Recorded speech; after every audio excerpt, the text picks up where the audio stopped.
इतिहास सिर्फ राजाओं और साम्राज्यों की कहानी नहीं है। कुछ तारीखें ऐसी होती हैं जो स्याही से नहीं बल्कि जिद, जुनून और बलिदान से लिखी जाती हैं। ऐसी ही एक तारीख थी 1 जनवरी 1818। ये सवाल आज भी हवा में गूंजता है, आखिर ये हुआ कैसे? 500 सैनिक और सामने 28,000 की फौज, ये तो किसी भी हिसाब से एक नामुमकिन लड़ाई थी।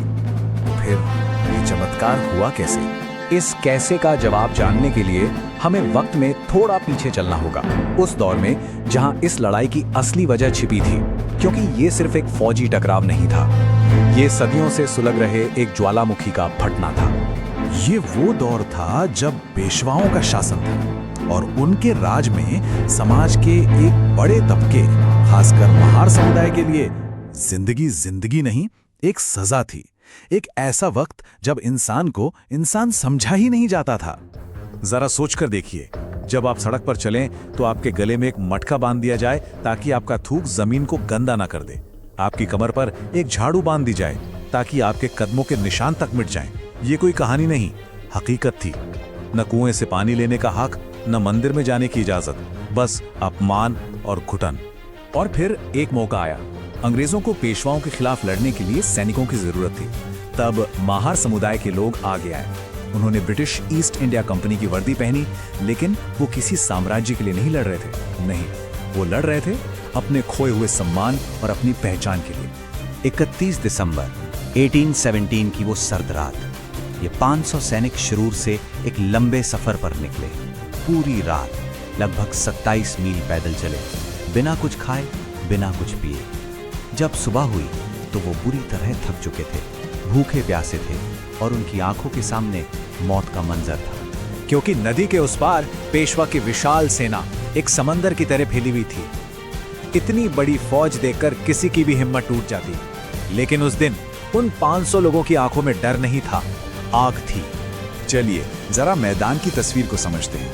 एक तरफ मुट्ठी भर थके हुए भूखे प्यासे सैनिक जो अपने वजूद और अपनी इज्जत के लिए लड़ रहे थे, और दूसरी तरफ एक बहुत बड़ी, ताकतवर, हथियारों से लैस सेना जो अपना दबदबा कायम रखने आई थी। एक तरफ थे सिर्फ 500 सैनिक, बॉम्बे नेटिव इन्फैंट्री के, जिनमें ज्यादातर महार समुदाय के थे, और उनके सामने पेशवा की 28,000 की फौज। सोचिए, 28,000, जिसमें हजारों घुड़सवार, पैदल सैनिक और आग उगलती तोपें शामिल थीं। सूरज की पहली किरण के साथ ही जंग शुरू हो गई। पेशवा की सेना लहरों की तरह उन 500 सैनिकों पर टूट पड़ी। सुबह से लेकर शाम तक लगातार 12 घंटे ये लड़ाई चलती रही। उन सैनिकों के मन में सिर्फ एक ही बात थी, वो जानते थे कि आज या तो उनका आखिरी दिन होगा या फिर इतिहास का पहला दिन, और उन्होंने इतिहास बनाना चुना। जैसे समंदर की लहरें चट्टान से टकराकर बिखर जाती हैं, ठीक वैसे ही पेशवा की सेना उन 500 की दीवार से टकराकर बिखर रही थी। जब गोलियां खत्म हुई तो उन्होंने तलवारें निकाली। जब तलवारें टूटी तो वो खंजर से लड़े। भीमा नदी का पानी लाल हो चुका था। ये सब देखकर पेशवा बाजीराव भी हैरान था। उसे अपनी आंखों पर यकीन नहीं हो रहा था। उसकी सेना में डर फैलने लगा था। और फिर रात के अंधेरे में वो हुआ जो एक चमत्कार था। 28,000 की वो घमंडी सेना पीछे हट गई। वो हार मानकर भाग गई। ये सिर्फ एक जंग की जीत नहीं थी, नहीं, ये उस स्वाभिमान की जीत थी जिसे सदियों से कुचला गया था। ये उस सोच पर एक जोरदार तमाचा था जो इंसान को इंसान नहीं समझती थी। इस लड़ाई में शहीद हुए बहादुरों की याद में अंग्रेजों ने वहां एक 70 फीट ऊंचा विजय स्तंभ बनवाया, जिसे आज हम रणस्तंभ के नाम से जानते हैं, और उस पर उन बहादुर महार शहीदों के नाम आज भी खुदे हुए हैं। कई साल बाद 1 जनवरी 1927 को डॉक्टर बाबा साहेब अम्बेडकर उस रणस्तंभ पर गए।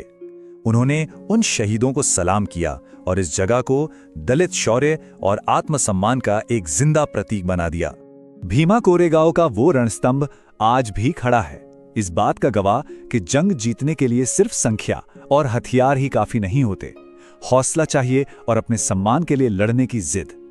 ये कहानी हमें सोचने पर मजबूर करती है कि इतिहास को कैसे देखा जाए, खासकर तब जब उसे लिखने वाले वो हों जिन्होंने उसे अपने खून से बदला है।